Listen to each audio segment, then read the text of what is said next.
بالله من الشيطان الرجيم.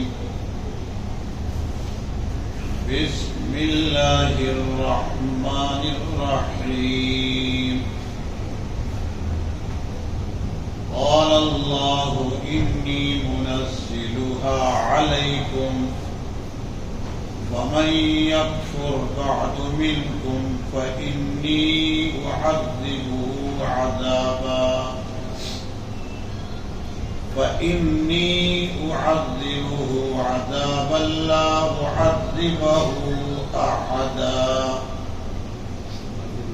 لا أعذبه أحدا من العالمين. فإني أعذبه عذابا لا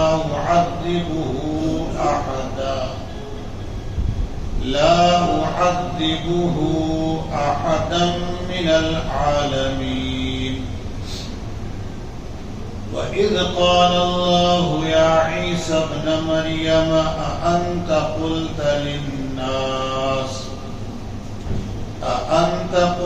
للناس اتخذوني وأمي إلهين من دون الله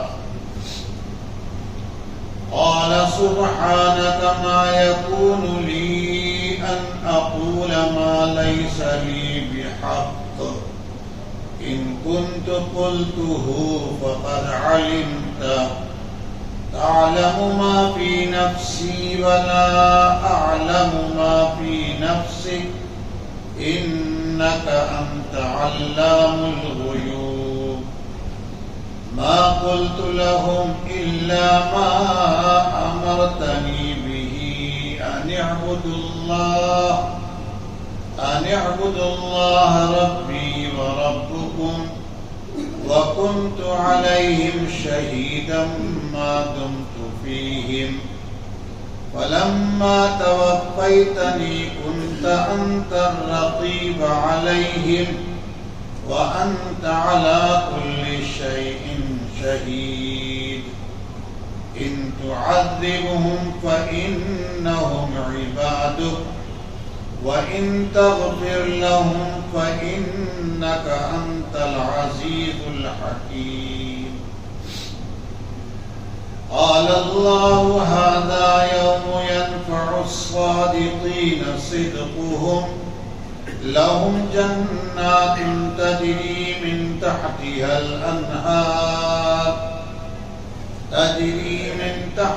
الأنهار خالدين فيها أبدا رضي الله عنهم ورضوا عنه ذلك الفوز العظيم.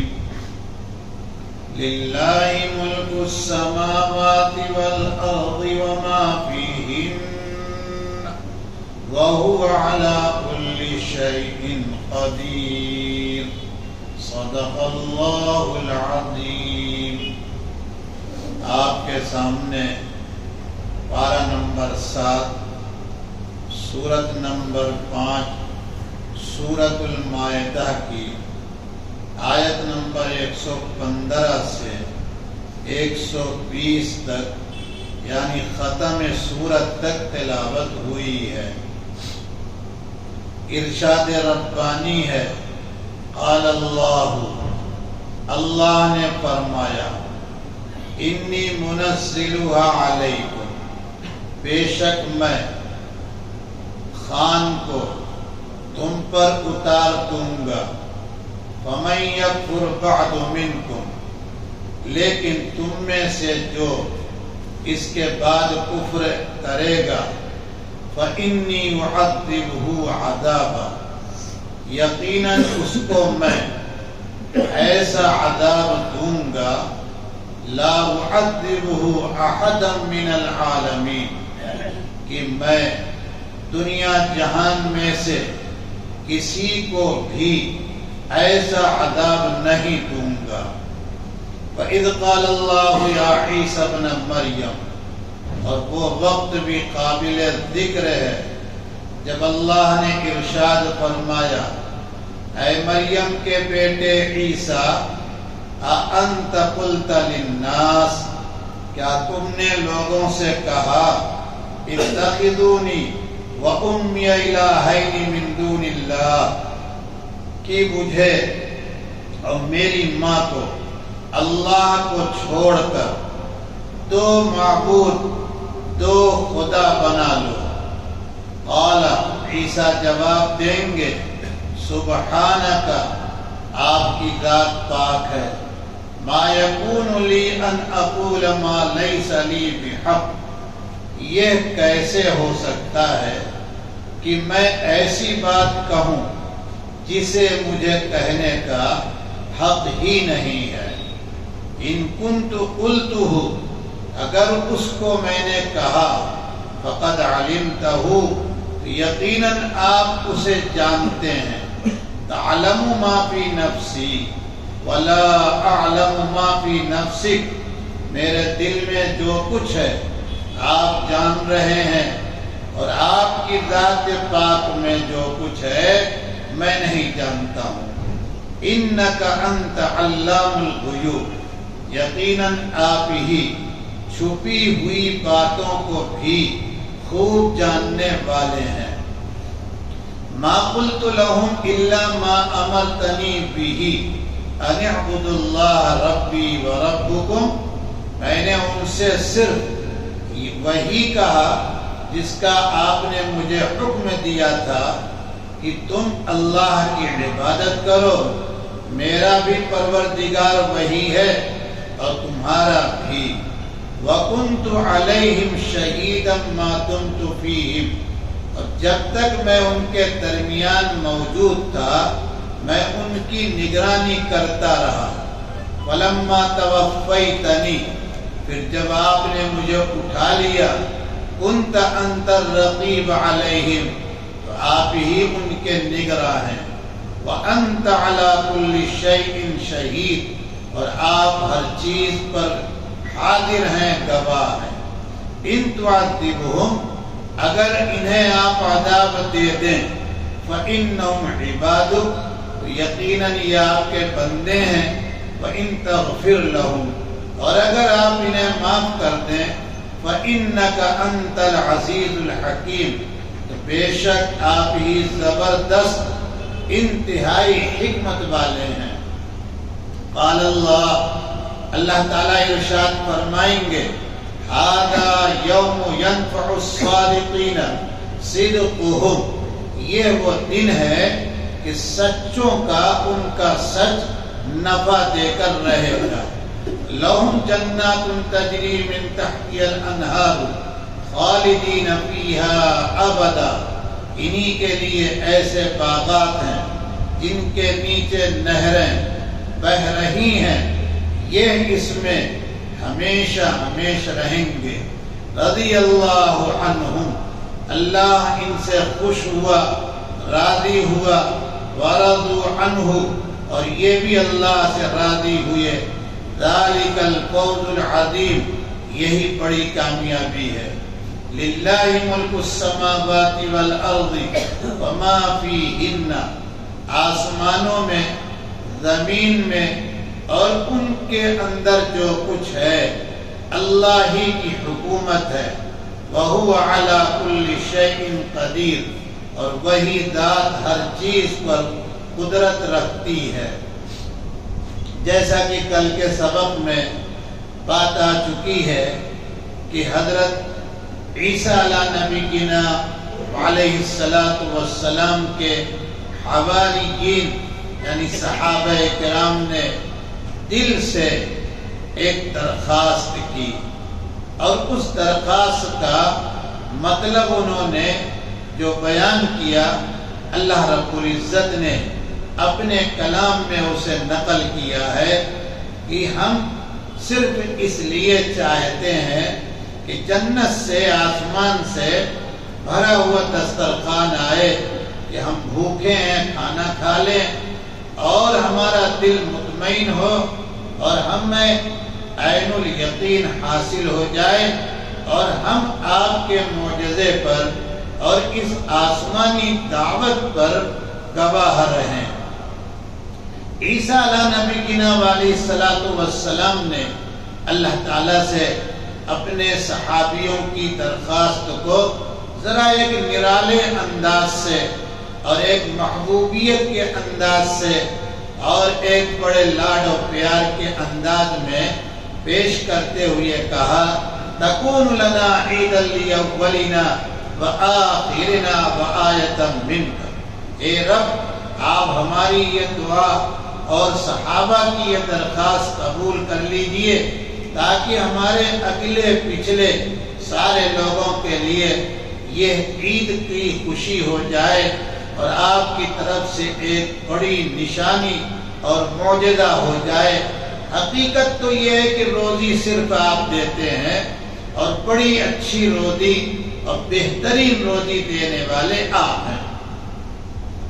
نبی کی دعا، صحابہ کی دعا، اور وہ بھی جب صحابہ کی دعا نبی کے واسطے سے جا رہی ہو تو اس کے قبول ہونے میں کہیں کوئی شک و شبہ اور کوئی تاخیر ہونے والی نہیں ہے۔ ہاٹ لائن ہوتی ہے وہ، بلکہ وہ فیل ہے ہاٹ لائن، سمجھ رہے ہیں کہ نہیں؟ فوراً وہاں سے جواب آ گیا، قال اللہ تعالیٰ نے فرمایا انی منزلھا علیکم، میں اس خوان کو، اس دسترخوان کو جنت سے سجایا، گھونچا گجراتی زبان میں، ہمارے یہاں سینی میں، وہ سب آ جائے گا، گھبرا نہیں، میں بھیج رہا ہوں۔ اب اس میں آیا کیا؟ بہت سے لوگ بیٹھ گئے، فلاں چیز آئی، یہ آئی، وہ آئی، قرآن کچھ نہیں کہہ رہا ہے۔ اسی لیے اب اس کی تفسیر دیکھی جائے گی احادیث صحیحہ میں۔ احادیث صحیحہ میں بھی بس اتنا ذکر ہے کہ وہ دسترخوان، وہ سینی اور وہ خوان آیا، بس۔ اس لیے ہماری آپ کی ذمہ داری ہے کہ بس اتنی ہی بات کو یاد رکھیں۔ سمجھ رہے ہیں؟ ہم لوگ قصے کہانی والے لوگ ہیں، اس لیے قصہ تو یاد رہ جاتا ہے، مقصود یاد رہتا نہیں۔ 10 چیز آئی تھی وہ یاد رہ جائے گی، سمجھ رہے ہیں؟ آج تک عیسائیوں کو یہ یاد ہے کہ جس دن نعوذ باللہ ان کے بقول سولی دی گئی تھی تو گیہوں کی روٹی عیسیٰ علیہ السلام کھائے تھے کہ جو کی کھائے تھے، یہ یاد ہے۔ اور لڑائی ہو رہی ہے، بحث ہو رہی ہے ان کے یہاں، 2 گروہ ہیں، کیتھولک اور ان کے سامنے دوسرے، تو اس میں یہ بحث ہو رہی ہے۔ عیسیٰ اللہ کا پیغام کیا لے کے آئے تھے؟ انسان کو انسان بنانے کے لیے آئے تھے، یہ یاد رہ گیا۔ اسی طرح ہم آپ، یہ کربلا تو یاد رہ گیا، لیکن کربلا جس کے نام پر وجود میں آیا ہے، اس کے نانا کیا لے کے آئے تھے وہ یاد رہ گیا نہیں۔ سمجھ میں بات آئی کہ نہیں ہے؟ نانا یاد رکھنے کے لیے زیادہ ضروری تھے، نانا کا اسوہ اور طریقہ یاد رکھنا ضروری تھا، نہ کہ نواسے کی من گھڑت کہانی بیٹھ کے 10 دن سنائی جائے اور گمراہی کے سوا کچھ آنے والا، سمجھ رہے ہیں کہ نہیں؟ یہ ہمیشہ یاد رکھیے گا، شیطان ایسی جگہوں سے گمراہ کرتا ہے ہم کو، آپ کو، ہم دین سمجھتے ہیں اس کو۔ اس لیے ہمیشہ دیکھیے موقع پر جو بات آتی ہے وہی کہتا ہوں، اس لیے دیر ہو جاتی ہے، سمجھ رہے ہیں کہ نہیں؟ مجلس ہوگی، لمبے لمبے بیانات ہوں گے، کربلا میں اس طرح سے پیاسے مارے گئے، حضرت زینب کو یوں ہوا، فلانے کو یوں ہوا۔ ارے میرے بھائی، امام الانبیاء غار میں بے پانی کے 3 دن تک رہے گے، نہیں یاد ہے کسی کو؟ سمجھ میں بات آئی کہ نہیں آئی؟ غار سے نکل کر مدینہ جا رہے 7 دن کا راستہ لگا، کا سفر ہوا، کہاں پہنچے اور کس طرح سے کس بڑھیا نے، کافرہ نے میزبانی کی اور وہاں کیا اپنے اللہ کا پیغام سنایا، اور وہ لوگ اس پیغام کے تلاش کرتے ہوئے پھر مدینہ آئے کہ نہیں آئے، مسلمان ہوئے کہ نہیں، کیا ہوا، ہدایت کیسے، یہ کسی کو یاد نہیں۔ اس پورے سفر میں امام الانبیاء نے کہیں نماز نہیں چھوڑی، سمجھ میں بات آئی؟ دشمن پیچھے لگا ہے لیکن نماز چھوڑی، اور اس کربلا کے قصے میں نمازیں چھوٹیں گی، چھوڑی جائیں گی، سمجھ میں کچھ بات آئی کہ نہیں ہے؟ اس لیے میرے بھائیوں، ایسی جگہوں سے، ایسے مواقع سے اپنے کو بچائیں، بہت صفائی سے کہتا ہوں ہم سے آپ سے اللہ کی اطاعت ہوتی نہیں تو اس کے مقابل میں گناہ بھی نہ کریں. سمجھ رہے ہیں کہ نہیں؟ ایک آدمی کے پاس انکم کا راستہ بند ہے تو عقل اگر ہے تو جو کچھ اس کے پاس بچا ہوا ہے اس کو وہ ضرورت پر خرچ کرے گا، بلا ضرورت کے خرچ کرے گا. وہی حال ہم لوگوں کا ہو چکا ہے کہ نیکی کی انکم تو ہے ہی نہیں، تو اب جو زندگی ملی ہے اس کو لے کے کہاں جا رہے ہیں؟ گناہوں میں. یہ بہت بچنے کا دن ہے. سمجھ رہے ہیں کہ نہیں؟ 9-10 کو یا 10-11 کو روزہ رکھیں. امام الانبیاء نے رکھا، صحابہ نے رکھا. اس کے مسئلے پوچھ لیں، اس کے آداب پوچھ لیں، اس کے طریقے پوچھیں. وہ 2 دن کی بات ہے. اس طرح کی چیزیں یاد رکھنے کی ضرورت ہے. چلیے بہرحال دعا قبول ہو گئی، لیکن اللہ تعالیٰ نے ایک تنبیہ کی ہے. وہ تنبیہ ان کے لیے تھی، ہمارے آپ کے لیے بھی ہے اور قیامت تک کے انسانوں کے لیے. فرمایا کہ میں بھیج تو دیتا ہوں، نازل کر دیتا ہوں دسترخوان، لیکن اس معجزے کے بعد، میری اس نعمت کے بعد تم میں سے جو بھی کفر کرے گا تو یاد رکھو ایسا عذاب دوں گا کہ دنیا جہان میں پھر کسی کو ایسا عذاب دوں گا نہیں. اسی لیے ایک بڑے مفسر ہیں علامہ آلوسی بغدادی رحمت اللہ علیہ، ایک پارے کی ایک جلد میں تفسیر کی ہے. روح المعانی نام ہے. 30 پارہ قرآن کا، 30 جلدیں ان کی. اس میں یہ اس آیت کے پیش نظر لکھتے ہیں کہ بہت سے مفسرین اور احادیث سے یہ بات منقول ہے کہ عیسیٰ علیہ السلام کا یہ معجزہ دیکھنے کے بعد بھی کچھ نکمے لوگوں نے انکار کیا. اللہ تعالیٰ نے بندر اور خنزیر بنا کر ان کی صورتوں کو مسخ کر دیا، بدل دیا. اللہ تعالیٰ کی نعمت کا جب انکار ہوگا اور شکر نہیں بندہ کرے گا تو سب سے معمولی سزا یہ ہے کہ وہ نعمت چھن جائے گی یا اس نعمت میں بے برکتی ہو جائے گی. اس کے بعد اللہ تعالیٰ نے وہ ذکر کیا جو میدان حشر میں پیش آئے گا، جس کا ذکر کل میں کر چکا ہوں. حضرت عیسیٰ کی جو معجزات آئے کل کے سبق میں کہ اللہ تعالیٰ کھڑا کریں گے ان تمام کو. اللہ ہم کو اور ہماری نسلوں کو ایسے لوگوں سے بچائے، ایسے غلط عقیدے سے بچائے. کن لوگوں کو؟ جو حضرت عیسیٰ کو، حضرت مریم کو اور جبریل علیہ السلام کو ملا کر ایک خدا کہتے ہیں، یا حضرت عیسیٰ اور مریم کو ملا کر ایک خدا کہتے ہیں، یا حضرت عیسیٰ اور جبریل کو ملا کر ایک خدا کہتے ہیں. یہ بنیادی 3 گروہ ہیں. اللہ کھڑا کریں گے سامنے ان کو میدان حشر میں، اور غصہ اتنا، جلال اتنا اللہ کا ہوگا کہ اللہ ان کی طرف رخ نہیں کریں گے، ان سے بات بھی نہیں کریں گے.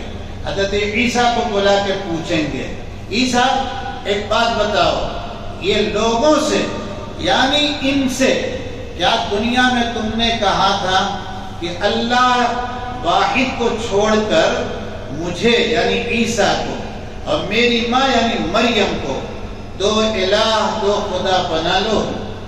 حالانکہ اللہ تعالیٰ جانتے ہیں کہ میرا یہ بندہ ایسی غلطی کرے گا، کیونکہ نبی وہ تو صرف اللہ ہی کو کہنے کے لیے اور بتانے کے لیے آتا ہے. وہ اپنی ذات کا تعارف اور اپنی ذات کا کریڈٹ لینے کے لیے نہیں آتا ہے. وہ تو اللہ اللہ کہنے ہی کرنے کے لیے آتا ہے. اللہ تعالیٰ غصے کی وجہ سے حضرت عیسیٰ سے سوال کریں گے. حضرت عیسیٰ کا کیا جواب ہوگا؟ پہلے تعریفی، بڑے کے سامنے بات کرنے کا ڈھنگ یہی، سبحانک، آپ کی ذات تو عیوب سے، نقص سے، کمی سے پاک ہے میرے الہ، میں ایسا کیسے کہہ سکتا ہوں.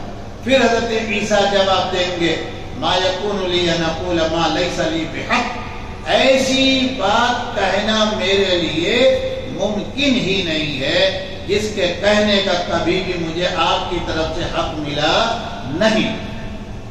لیکن اے رب، اگر کبھی بھی بھولے سے مان لیں کہ ان کنت قلتہ، ایسی بکواس یعنی ایسی بات میں نے کہی ہے، فقد علمتہ، تو آپ کی ذات تو اس بات کو جانتی ہے. کیوں جانتی ہے؟ تعلم ما فی نفسی، خالق آپ، مخلوق ہم. ہمارا تو ایک ایک پارٹس، ایک ایک حصہ، ایک ایک کہاں سے کہاں جوائنٹ ہے اور کس کام کے لیے ہے، آپ نہیں جانیں گے تو کون جانے گا؟ تو جب آپ نے ہمیں پیدا کیا ہے تو ہم نے کوئی بات کہی یا نہیں کہی، یہ آپ کے سوا کوئی جاننے والا ولا عالم ما فی نفسک، اور آپ کی ذات میں، آپ کے کمالات میں کیا کیا ہے، وہ مجھ جیسا کمزور بندہ، انسان کا بیٹا، ایک کمزور عورت سے وجود میں آنے والا، وہ جان جائے گا؟ پتہ چلا کہ انبیاء علیہم السلام کے پاس علم جو ہوتا ہے وہ سارے انسانوں سے زیادہ تو ہوتا ہے، لیکن اللہ تعالیٰ کے علم کے سامنے وہ معمولی ذرہ ہوتا ہے، وہ عالم الغیب غیب نہیں ہوتا۔ سمجھ میں کچھ بات آئی کہ نہیں آئی؟ عقیدہ درست رکھیے، عقیدہ بنائیے، بہہ نہ جائیے رشتہ داری کے چکر میں، محلے والوں کے چکر میں، سوسائٹی والوں کے چکر میں، ہدایہ تحفہ کھانے والوں کے چکر میں، اس طرف سے میلہ اور ٹھیلا کرنے والوں کے چکر میں کہ حضور عالم الغیب ہے، یہ بکواس ہے، بیکار بات ہے۔ ڈوب رہے ہیں، دوسروں کو بھی ڈبو رہے ہیں۔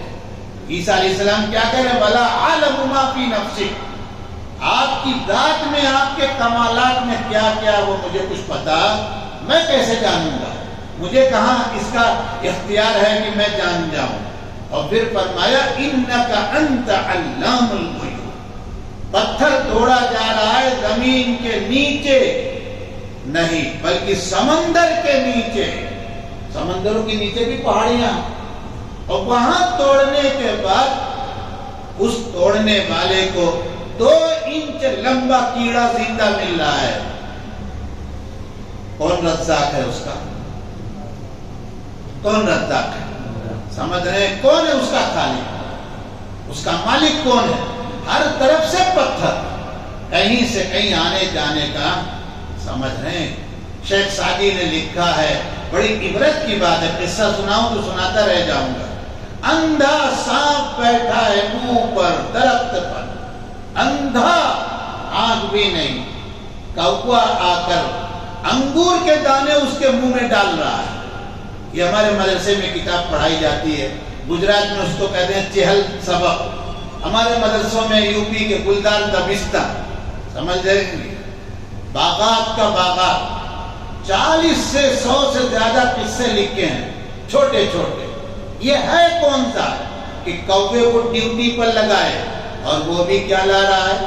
بانے گھر سے سڑا ٹماٹر نہیں لا رہا ہے 80 روپے کلو، بلکہ وہ انگور بالکل اعلیٰ قسم کا لے کے آ رہا ہے، اور کس کے منہ میں ڈال رہا ہے؟ سانپ کے منہ میں ڈالتا جا رہا ہے۔ یہ ہے کون سی ذات؟ آئیے ایمان کو دیکھیے، ایمان کو بنائیے، یقین کیجئے، اللہ تعالیٰ کے کلام کے سامنے سر جھکائیں کہ آپ ہمارے ایمان کو سنبھال دیجئے، درست کر دیجئے۔ یہ تو ساری دنیا کا تماشا آیا چلا جائے گا، سمجھ رہے ہیں کہ نہیں؟ یہ دنیا کا تماشا اسی طرح سے ہے جیسے آپ چوپاٹی پر کھڑے ہو کر دیکھیں، پانی کی لہر کبھی تیز آئی اور کبھی معمولی ہے، سمجھ رہے ہیں؟ کبھی خوشحالی ہوگی، کبھی 56 انچ والے آ جائیں گے، کبھی کوئی 50 سال کا فرعون آ جائے گا، کوئی نمرود آ جائے گا، کبھی کوئی عمر ابن عبدالعزیز بھی آ جائے گا، سمجھ رہے ہیں کہ یہاں کا سسٹم ایسا ہی، لیکن وہاں کا تو معاملہ الگ ہے۔ الخبیث والطیب بینہما، دونوں کے درمیان بعد بعید، اتنی دوری اللہ تعالیٰ پیدا کر دیں گے کہ کبھی کوئی ایک دوسرے کے ساتھ ہو سکتا نہیں ہے۔ بہرحال اس کے بعد کیا کہا؟